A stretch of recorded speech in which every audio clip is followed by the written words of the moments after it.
ఓవైసీ ఇక ముస్లిం సమాజాన్ని రెచ్చగొట్టే ప్రయత్నం ప్రారంభించారు. కాంగ్రెస్ పార్టీతో ఇప్పుడు తను కొలైడ్ అయిపోయారు, లేదా కాంగ్రెస్తో కలిసి ప్రయాణిస్తున్నారు. తెలంగాణ దానికి సజీవ సాక్ష్యం. ఓవైసీతో కలిసి ప్రయాణం సాగుతోంది.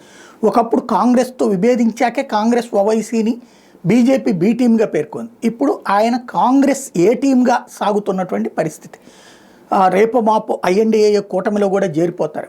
ఏంటి అంటే వక్ఫ్ బిల్లుని విషయంలో వక్ఫ్ బిల్లు ఎందుకు తీసుకొస్తున్నారు, వక్ఫ్ సవరణ బిల్లు అన్నటువంటిది స్వతంత్రం వచ్చినటువంటి నాడు ఆనాడు భారతదేశం వదిలిపోయిన ముస్లింల భూముల రక్షణ కోసం పెడితే అది కాస్త ఆ తర్వాతన ఎవరి భూమినైనా క్లెయిమ్ చేయొచ్చు, ఏ భూమినైనా క్లెయిమ్ చేయొచ్చు. వాళ్ళు ఎవరన్నా కర్ణాకర్ణిగా అంటే ఇది మా భూమి మీకు ఇస్తున్నాం అని ఎవరన్నా చెప్పుంటే అది తీసేసుకోవచ్చు అనేటటువంటి ఒక విచిత్రమైనటువంటి లాజిక్కులతో కూడిన చట్టం తీసుకొచ్చి దాని ఆధారంగా భారతదేశంలో లక్షల ఎకరాలు దేవాలయ భూములు, ప్రభుత్వ భూములు, వ్యక్తిగత ఆస్తులు, ప్రైవేట్ ఆస్తులు దోచేస్తున్నటువంటి వేళ అట్లాంటి విశిష్ట విచక్షణ న్యాయ అధికారాలు వక్ఫ్ బోర్డుకు ఉండటానికి వీల్లేదన్నటువంటి చట్ట సవరణని ఇప్పుడు వ్యతిరేకించేటటువంటి ప్రయత్నం చేస్తున్నాడు.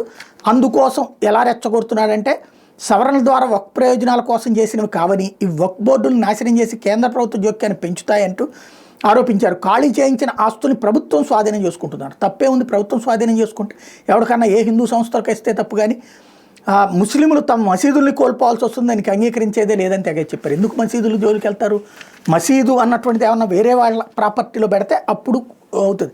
వేరే వాళ్ళ ప్రాపర్టీలో పెట్టలేదని మీరే చెప్తున్నారు కదా, ఇంకేంటి ప్రాబ్లం?